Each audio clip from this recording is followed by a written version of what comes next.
Welcome to the Table Podcast, where we discuss issues of God and culture, brought to you by Dallas Theological Seminary.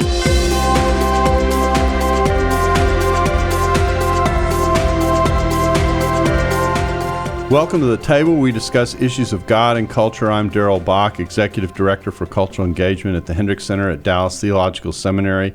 And our topic today is pastoral care, not the care that pastors give, but care for the pastor. And I have two distinguished guests with me today.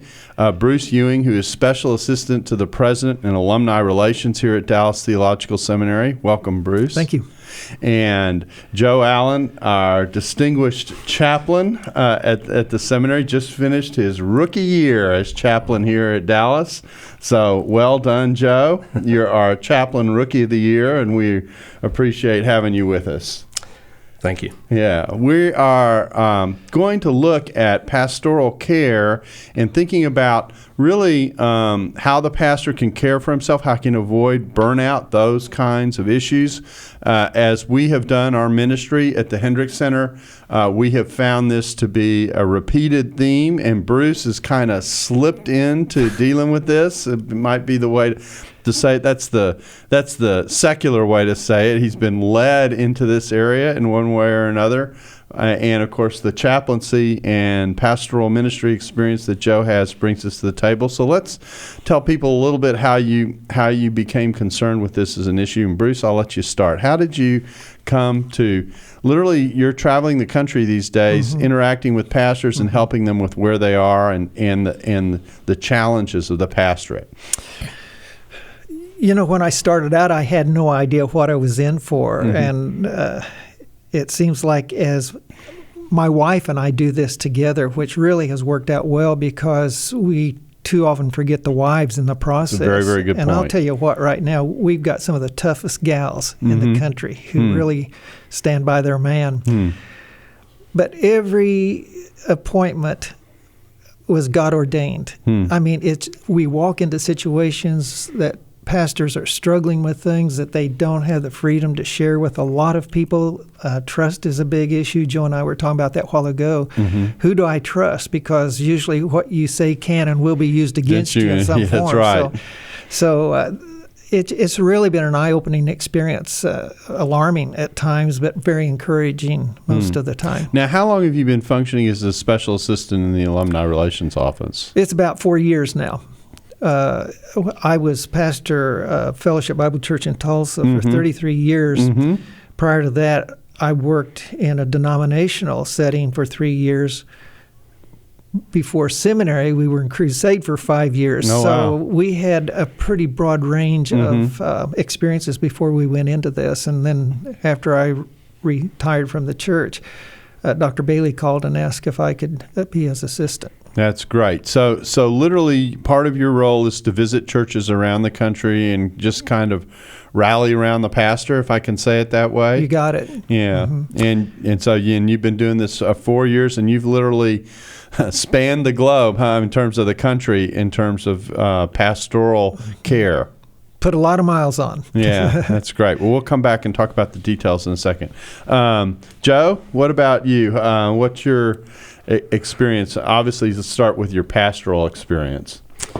Pastored several churches, most of them in Georgia after graduating from Dallas in 1988, and had a conversation with Dr. Bailey at the Dead Sea when I went on a trip, and just happened to mention I might be interested in being the chaplain if that position ever came open. I had no idea that Chaplain Bill was retiring. No idea. And Dr. Bailey said, well, get me your resume, and we'll talk about it. And I did. As a matter of fact, I had the resume on my desk at my church. I was very, very happy at the church where I was serving, and we thought we'd retire there. Had the resume. It was about a month after the trip. I had gone on a trip to the Holy Land, obviously, with Dr. Bailey, and that was a first time I'd been there, and had always wanted to do that. And so I took the resume and I'd polished it up and pushed it forward, was just a little bit discouraged because I thought, why am I wasting my time with this? Nothing's going to come of it. And I sat back in my chair, and at that precise moment, I got an email from Dr. Bailey. And he said, I've changed my thinking. When can you talk? And everything else from there is history. Oh, so wow. Ended up here at the seminary. And so you were, what, 20-plus years in the pastorate? 30. 30, okay. 30 years in the pastorate. So you know of what we're about to address. You've been on the receiving end of been kicked around a little bit. Yeah. Let's start off first by just helping people think about what's involved in the pastorate. You know, a lot of people just think that pastors get up and they preach once a week and maybe the odd hospital visit now and again, that kind of thing, but that it's not a very demanding kind of vocation to engage in. Bruce, tell us what your perspective is on what it takes to do pastoral work. I wished I'd have known then what I know now.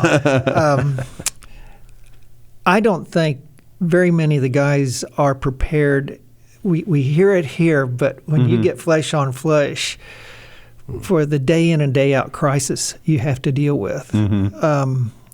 As I begin to think about this, I begin to look into the life of Paul and saw that the struggles he had. I mean, I think there were times when Paul was close to deep depression. 2 Corinthians chapter 2, the first 5 verses there. Then I begin to study people like Spurgeon. I think Jonathan Edwards said his wife's main responsibility was to keep him out of depression. I never realized Henry Ironside spent hours in tears because of the pressure of ministry. And what I've begun to discover is that the guys, the more directly they're involved in a community and the real life world, the greater pressure it is, because it's an impossible world out there apart from what we know to be true about Christ. Yeah, the day-to-day pressures of ministry and the fact that you're dealing with everybody's crises in many ways, no matter which way you turn. And crises have a way of not scheduling themselves. They just show up. So they can build up and they can come one after the other. Joe, what do you think about what it is that the pastor faces? What are some of the major things you think people may not be aware of that they ought to realize? Well, somebody once said that a church is like a hound dog. If you're afraid of it, it'll eat you up. And I contend that even if you're not afraid of it, it will eat you up. Because I came out of this place thinking the most important thing that a pastor does is preach. And I still believe that. But churches don't always see it that way. That's right. And it depends on the size of the church. They take on different personalities. But I still believe the most important thing a pastor does is to preach. I was at a church that in many ways was very traditional. It was a small southern town in South Georgia, most recently. And, we tried to bring them up to speed and did a good job as far as worship was concerned. But I was still preaching 3 sermons a week, 3 full-blown messages a week. And I always liken it to driving down a highway with telephone poles just zipping by. But when you add to that hospital visits and outreach visits and teaching deacons, and you always have funerals and weddings, and I happen to have had a secretary that couldn't protect me, and so people were always sticking their head in the door. New members classes, Sunday school training, counseling. I mean, it can be just the responsibilities can be overwhelming, and then when people get crossways with you, or if you have leadership that is not happy with your leadership, then you've got that added stress of personality conflicts, and you're in trouble. And it adds up. Yeah, I used to teach a class regularly in Ephesians in which we were preparing guys for their teaching and preaching. And I used to say, if you're in a traditional church, that's 3 times a week. So that's, Sunday morning, Sunday evening, take a little breath, Wednesday night. Sunday morning, Sunday evening, take a little breath, Wednesday night. And that little beat just keeps on going. Yep. And you're preparing for what you're going to say. But then there's the whole relational side of ministry, which comes alongside that, in which all these other things are happening.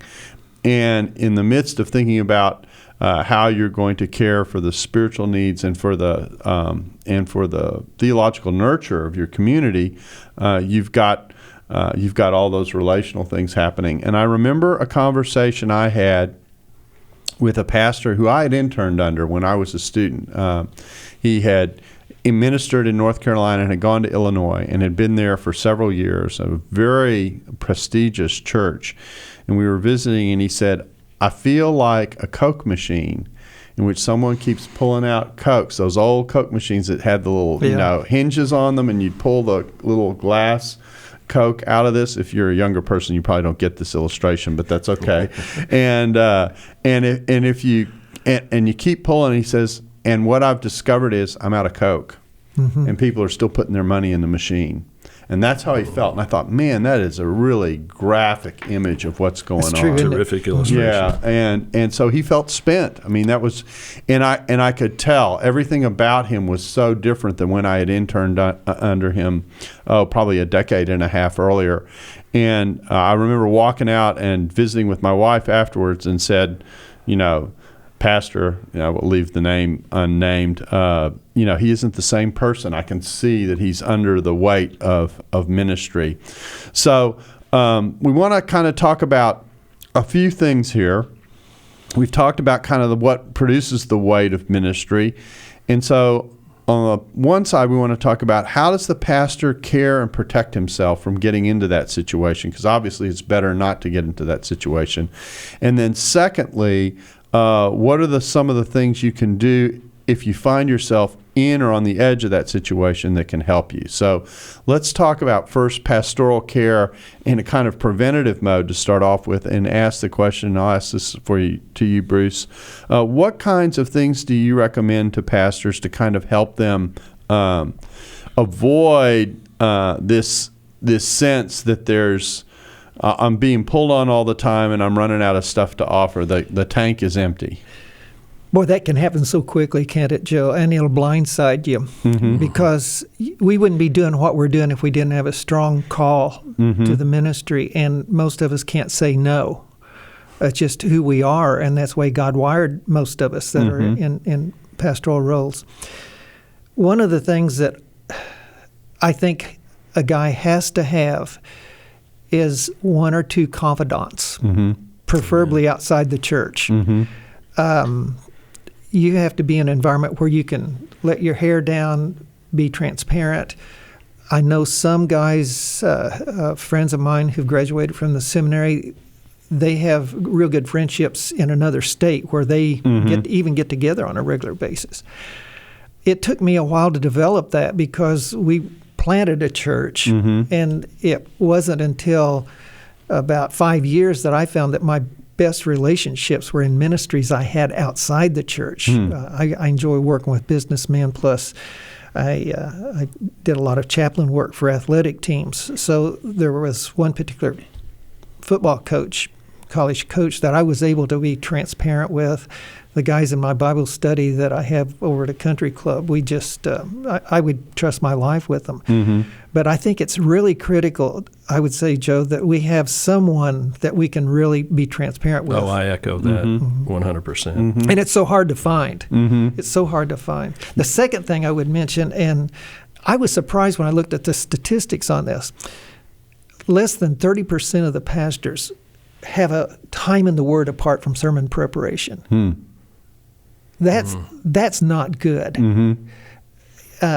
I found that the more I could spend time one-on-one with God, just alone with Him, take a passage, and not expect to get anything out of it except Him, that bailed me out on many occasions. That's an interesting observation, because this is a variation of something that I like to say, and that is, I think that what happens to many pastors is that they go into the Word and they consciously think about preparing to teach or teach for someone else. and they spend all this time in the Word where the Word is not speaking to them. You're so right. And so, because I'm thinking about what I'm going to say to the group, and so I actually think, now this might produce a conversation between the two of us. I actually think that thinking about having a quiet time distinct from when you prepare is not the way to think about this. Whenever you open the Word, the first goal should be to have God speak to you, whether you're preparing to preach or teach or whether you're in your own devotional time. And I think we've set ourselves up for a fall to a certain extent by creating the mentality that says there are certain times when I'm in the Word, I'm in the Word for someone else. And there are other times when I'm in the Word and I'm in the Word for me. And I think that what I tell students is you lose control of that switch. If you set it up, eventually you lose control of that switch, and you find you can't turn it on or off. So if you develop the habit of whenever you open the Word, that the first things you want to hear is what God is saying to you, because if God is teaching you through the Word, He's actually setting up what He may be teaching others as well. And if you circumvent yourself from that process, it seems to me that's a danger. Does that make any sense? Yeah, and I don't think it's either or, and I don't think Bruce meant that. I think it's both not and. At all. No. I think it's both and.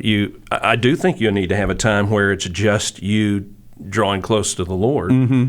But you're right. I mean, it's both and. It's both and. And I would have been sunk had I not tried to get something out of even when I'm preparing for others. Yeah, because I find that some of my most effective teaching can be where God has been teaching me something about what He's done in the Word, and then all that, and when I translate that into, this is how God interacts with people in the midst of life, that works. And so, I think you're right. I think that the way we interact with the Word in our preparation is important, and if I think I'm kind of on assignment, if I can think of it that way, that's another thing that can eat at ministry, I think. My wife has a saying that you never draw water out of a dry well. Pardon me. And to me, I've been spending a lot of time, for instance, reading this little book, Abide in Christ, with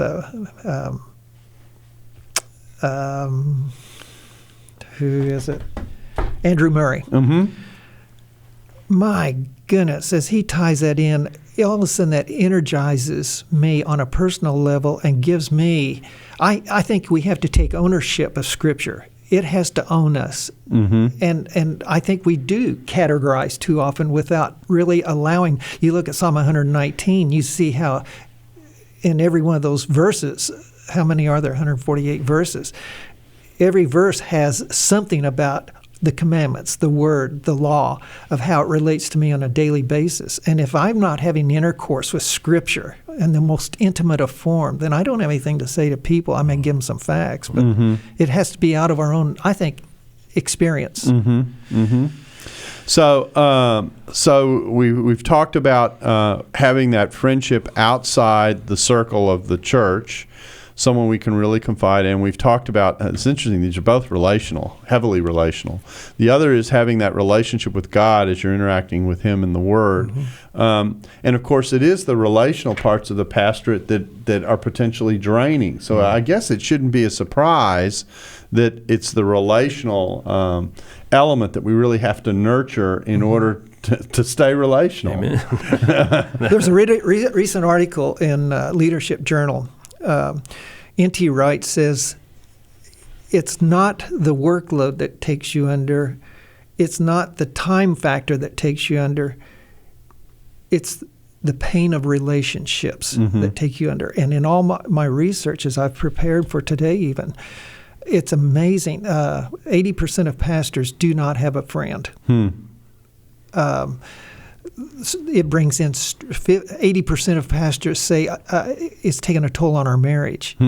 So the relational aspect of it, Miller, who wrote the article, goes on to say that if we knew that we were going to sign off, write a contract that said it was going to be involve deceit, deception, discouragement, judged motives, all of those things that we all struggle in pastor, we probably would have never signed up. I want to bring in one other factor that's obviously important in all this, and you've alluded to it, and this is hopefully this will cover us, I think, up till the break, and that is the role of the spouse in all this. It seems to me there are a couple of dangers here. One is the spouse who ends up being so detached from our ministry that the demands of the ministry suck us in and really break the relationship that we have with the spouse. That's one danger. And the other danger is what I would call perhaps the overprotective spouse on the other end, the spouse who's so concerned about the reputation of her husband and the way that he's viewed that it almost becomes an additional pressure to deal with in ministry. Now, those are two ends of the spectrum, it seems to me, one a very detached and the other a very engaged spouse. And keeping your spouse properly attuned to what's happening in ministry, I take it, is also a pretty important thing. Right, Joe? Absolutely. When I started off, I used to have the idea, this is my soulmate, I'll share everything with her. And I realized after a while that's not always so wise, because I also took a vow to protect her. And my wife is at one end of the spectrum where she wants to make sure that I'm protected. And by the way, Prof. Hendricks used to say, a man who doesn't listen to his wife is a fool. And I totally agree with that. And she's, by the way, a great barometer to tell you when, hey, we need to get away. Vance Avner's the one who said, come apart or you'll come apart. And so I would always try to listen to her. But I would also try to protect her, because if somebody in the church did me dirty, I didn't go home and tell her about it, because I didn't want to color her view of that person. Right. She didn't need to have that. She needed to be a good pastor's wife and love everybody. And, and thankfully, I have a wife that does love everybody. Right. But yeah, I do think there's an element of protecting her involved that I've always tried to live by. So I suspect, Bruce, that when you interact, and we don't have a lot of time for this, but when you interact with a pastor, you're actually interacting with the couple in most cases. By all means. Yeah, it's amazing. There's a number of wives that really feel left out. I see deer in the headlight of the pastor when all of a sudden she begins to talk a little bit. And that was true of my wife when I retired. She finally told me, she said, you were so committed to ministry. I felt like when we used to play Crack the Whip, that game, I was always at the end and I was getting flipped off. And that just broke my heart. And then I was preparing for a conference here in Branson the other day and got a hold of one of her journals and asked her for permission to read it. And it broke my heart when I saw how I had left her. Every Thursday night was date night. And we always had time together, but somehow I really blew it. Serving as an elder, I've been in situations where someone has reached out to a husband in a context of ministry and has left the wife unaddressed, and you get feedback that way. So this is a common problem oftentimes. And I'm reminded of a situation in the church that I'm aware of where the church program was being assessed in a very public way, in a very public meeting, in a series of small groups. And the pastor's wife was attending, and she couldn't take the assessment that was going on, which brought inevitably criticism, and became very, very defensive. And all of a sudden, the pastor is not just dealing with what's going on in the meeting about the church, which is a process that he, to some degree, initiated, but now he's dealing with his wife's reaction and what's going on around him. And that's just one example of a disruption. Joe, you were sharing with me another example of the type of thing that sometimes pastors run into. Well, just personal pressures that come to bear on his life. In 2007, my daughter was diagnosed with cancer, and my dad died. And I was very, very close to my dad. And so it was a tough time. And these two things happen kind of on top of each other. Yes, within close proximity, and you're dealing with that, and you just forget about the church pressures, and they're always there. Yeah. But then to have added pressures, it it can weigh heavily on you. So, Bruce, you walk in on a regular basis to these churches, and you get to know these pastors, and you get to interact with them, and oftentimes with their spouses. I think you alluded earlier to sometimes when the spouse speaks, the pastor gets a deer in headlights look because do those pastors know what's coming, or are they caught by surprise, or is it a mix? What's going on there? I'd be interested to know what Joe says about this. It seems to me like because of the nature of the work, we get so caught up in it, and we feel like probably you always hurt the one you love, that old ballad. And our wives are the easiest ones to leave out of the equation. And so we go on with the ministry, and a good ministry, but we just leave the wife out, and we don't realize that. And I wish I could go back. But my wife, and again, the disposition of the wives is different. Some are probably more demanding. My wife was a low-maintenance wife, so I was fortunate, but it took a toll on us, too. So really, we've mentioned three. We haven't mentioned the church per se. We've mentioned three core relationships that really are important to pastors. One is having someone that they can confide in, at least one person who's outside the circle of the church with whom they can be transparent. We've talked obviously about their walk with the Lord and how that works. And the third figure in this, kind of a pastoral trinity maybe, is the wife, and making sure that she's in a proper way, in a healthy way, in the loop. So those are kind of three ways to for pastors to kind of make sure that they're not isolated and that there's some form of protection. Okay, well, let's shift gears now. You walk into a church and you meet with these pastors on a regular basis, Bruce. And when you do this, oftentimes you discover a pastor is hurting. What? Obviously, these are individualized situations, but are there general things that you see on a regular basis that kind of says, yeah, all the symptoms are here? Yeah. And again, every situation is different, and every pastor, it changes throughout the year. So I'll make a visit one year, come back the next year, and he's dealing with a whole different set of issues because of the complexity of what ministry is. I think the biggest issue that most pastors have across the board is one of trust. I remember one of the first people I went to visit, rather significant church. I kind of had to trick the secretary into even getting in to see him, and finally I went in, and he's sitting behind his desk like this, just looking at me. And he said, the first question out of his mouth is, what do you want? Because that's the mentality. Everybody wants something from. They want to get another Coke out of the machine. And I said, I want all the money you've got. I'm with the seminary. And we just kind of stared at each other, and he kind of laughed a little bit, and we talked a little bit. And he began to open up a little bit more, and he said, I want to know if I can trust you or not.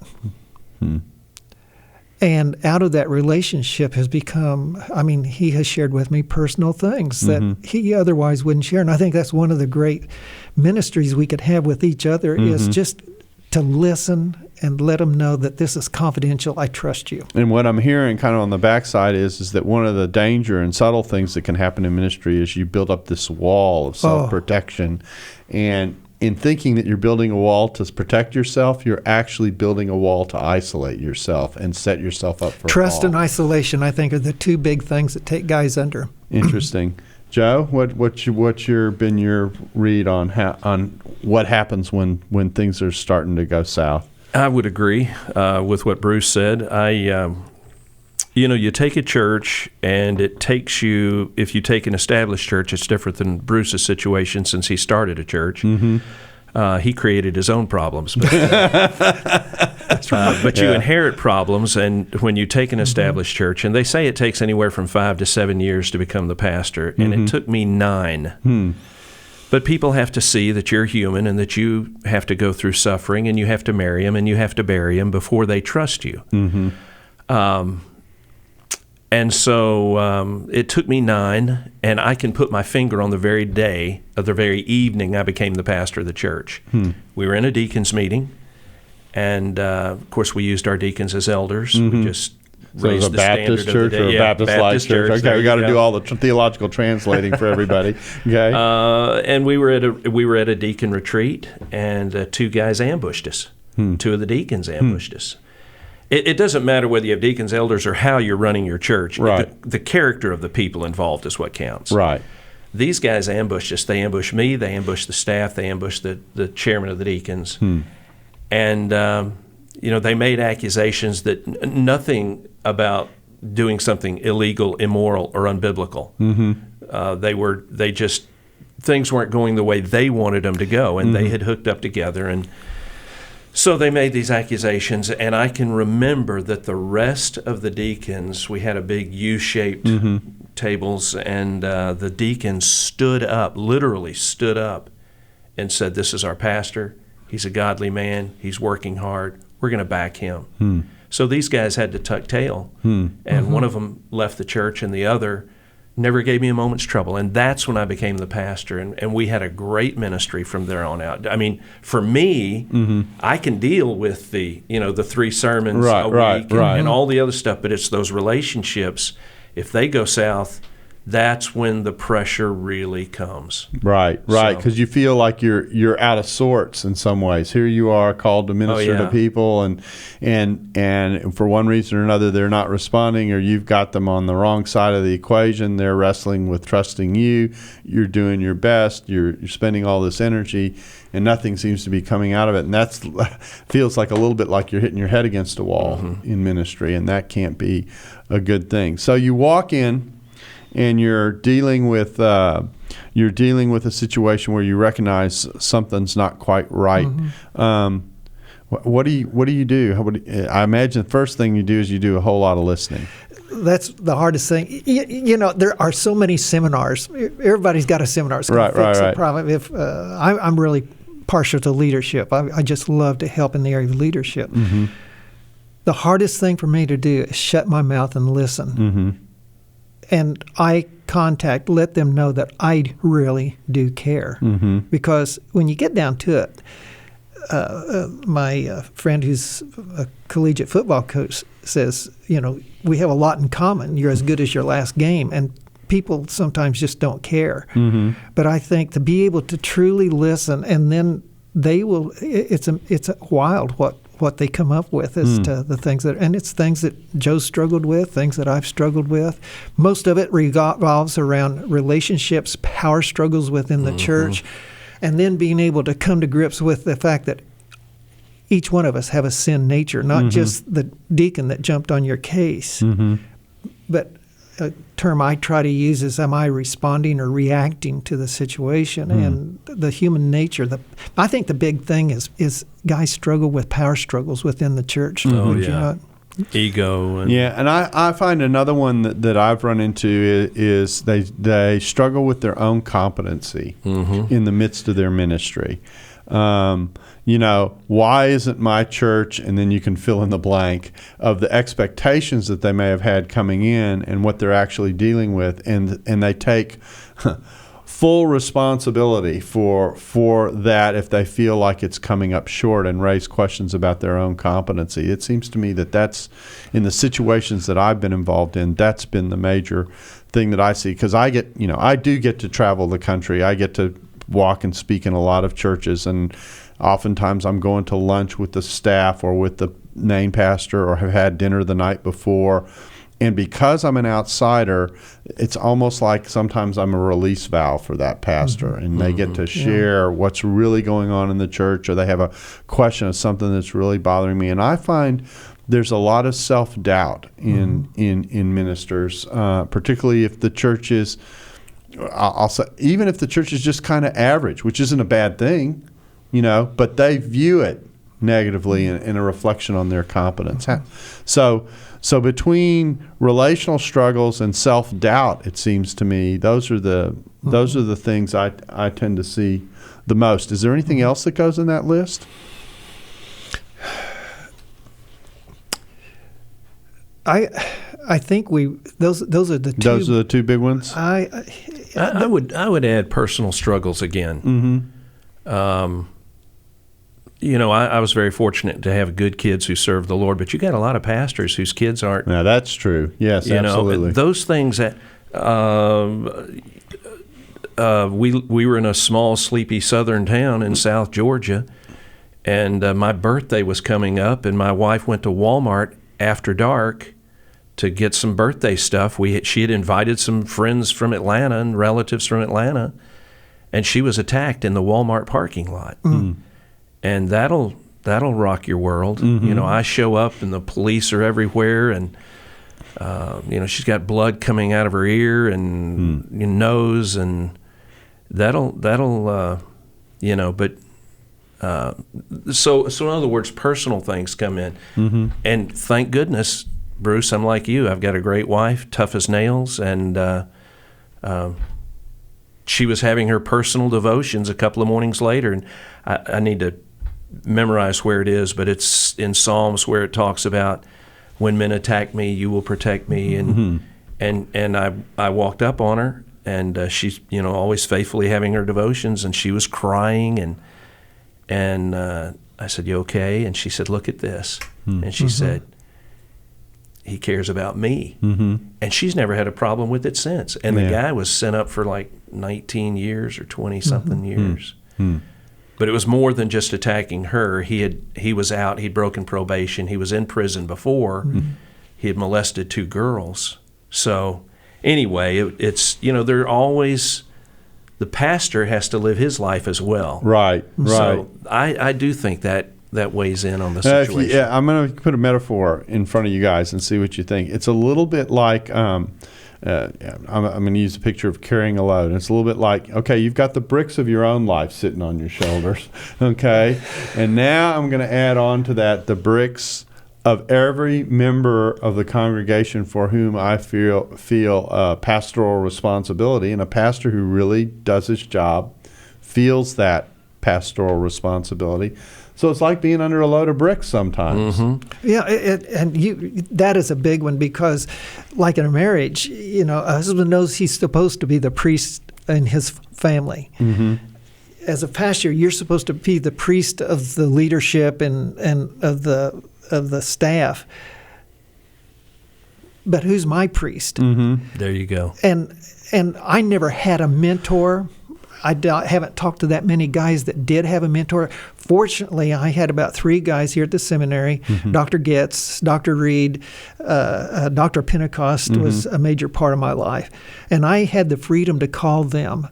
But I didn't have a mentor. And then I got to thinking, well, who did Jesus have as a mentor? And that took me into a better understanding of the vital nature of having that relationship with God, Father, Son, and Holy Spirit, and know that I've been grafted into that. Yeah, and I think another protection on this one is the idea of really thinking through what the body of Christ is supposed to be. That sometimes what we do is we put all that responsibility on our own shoulders as one person. And no one can bear up to that kind of a load. And they'll never understand. And that's right. And so the idea that the body really is designed to be a shock absorber, if I can say it that way, and share the load and share the pastoral responsibilities.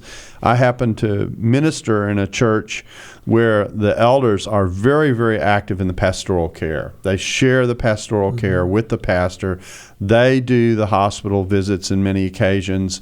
They do the visit with the family, and they may be connected to a small group that they oversee, that kind of thing. And the caring relational parts of the ministry are divided out in a way in which the body bears the burden. And that seems to me to be one, if you were to ask me how a pastor could structure his ministry in such a way that there's some built-in protection. One of them is to make sure that the ministry of the community is distributed, and the church understands the pastor can't do everything. There are other people who can do this too. Amen. Yeah. Amen.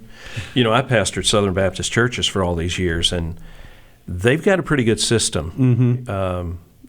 They've got, when our daughter was diagnosed with cancer, a guy came out from the state convention down from Atlanta and took us out to eat, and just, it's sort of like the article I read when I was a kid, when I was first reading I got my hands on a Reader's Digest, and these people's home had caught on fire, and they made it out alive, and they're standing there at night by a busy road with their bathrobes on watching their house burn, and the cars just kept zipping by, and finally somebody stopped, came up, and just stood there with them. It's not really that, they had to say anything. Right. They just had to be there. Yeah. That's and so true. much of that is, and I think that's a lot of what you do, Bruce, and hopefully a lot of what I do. Well, I want to put a plug in for the seminary here.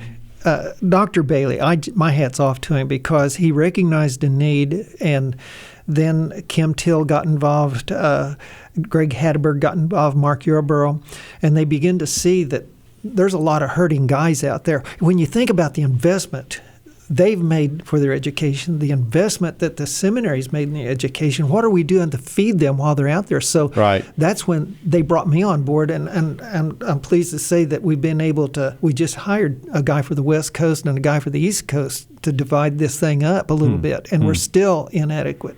Yeah. But I think for the guys to know that we're here and to be able to call upon Chaplain Joe and be able to say, and the profs, to have that networking going. Yeah, and that's actually something that's happened to us too at the center as we've done our conferences, and particularly as we've moved outside the city to do our conferences, and we're getting feedback from the pastors in some cases who are reconnecting to the seminary for the first time in a long time, that kind of thing. This need of this particular area is actually why we're doing this podcast, and why later we're going to be doing a pastor's lunch to try and build some of these relationships for these guys who may feel isolated and give them the opportunity to connect. We've felt the exact same need in the center that you're sensing in the alumni relations office. And of course, we're doing a podcast, and the podcast isn't seminary specific. The podcast is really about ministry in general. And what we're talking about is something that runs through ministry in general as well. And we're trying to alert not just the pastors that they might be in a cycle that they can catch themselves in the midst of, which would be one way to think about it, but also help the people who are listening who aren't pastors but who don't understand what the pastorate involves, to create some sympathy and understanding for them about how, in some cases, people within church communities can rally around their pastor in a way that's helpful. So let's talk a little bit about that. Let's talk about how churches can rally around their pastor and help them in the midst of this kind of situation. Obviously, we've suggested that the pastor himself's got to take some initiative to build some relationships outside the church, so there's a kind of valve, and he's got to be careful about making sure he's staying healthy in his relationship with God, and he's got to pay attention to obviously to how his wife is involved. But what can church people do to help the pastor? I think words of encouragement. I mean, I live off of, words of encouragement. Let me flip it a little bit, just a little bit. We had our student pastor at the church where I most recently was has 2 little girls, and both of them have cystic fibrosis. And we were good friends, and he's about the age of my son. And just in talking with him, I would say, Chris, this is, he would open up, and I would say, Chris, this is really one that you'll never get over. I mean, you'll live with this the rest of your life and the rest of their lives. But just him knowing that somebody cares. We're coming full circle here, but just him knowing, and I still stay in touch with him. And every once in a while, if he gets down, he'll call me. And I have other guys from the church that call me here. How's it going out there? And just words of affirmation. Though it's huge. It's huge. A couple of things that I would add to that. People don't realize that pastors need a break. And I know of some boards that they watch the pastor closely and said, you haven't had a week off, or you haven't had a weekend off. You're going to get it. I was very fortunate in the early years of our church. Somebody found out Linda and I liked Jamaica, and they would surprise, because I'm like a race car without a governor. I can't shut down. Somebody has to get me, and then if they don't, I crash. But and I think the second thing is a sabbatical. I think every 7 years there ought to be at least a month to 3 month sabbatical. Yeah, I know.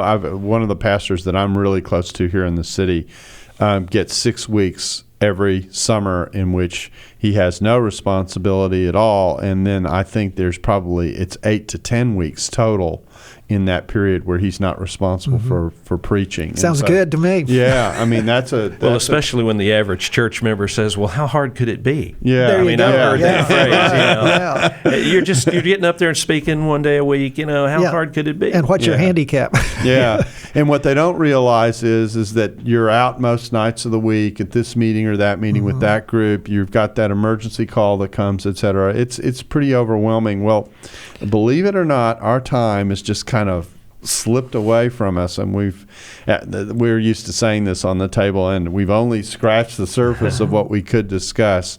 But I really do appreciate your willingness to come in and talk to us about what's involved in pastoral burnout, and hopefully those who are listening have gotten a glimpse of kind of the other half of what pastoral life can be like and have a sensitivity for it. And if you are a pastor, first of all, well done, good and faithful servant. There's our word of encouragement to you. And secondly, I think a word of encouragement to make sure that you're building and keeping an eye on 3 key relationships that sometimes can get lost in the isolation and the lack of trust. One is with someone on the outside. The second is obviously if your walk with God. And third is keeping a close eye on how you're relating to your spouse and that she's in the loop in a positive way and not in a negative way. So we thank you for being a part with us here on the table. And we thank you for being a part of the table with us, and we hope to hear from you and see you again soon. Thanks for listening to the Table Podcast. For more podcasts like this one, visit dts.edu/the table. Dallas Theological Seminary. Teach truth, love well.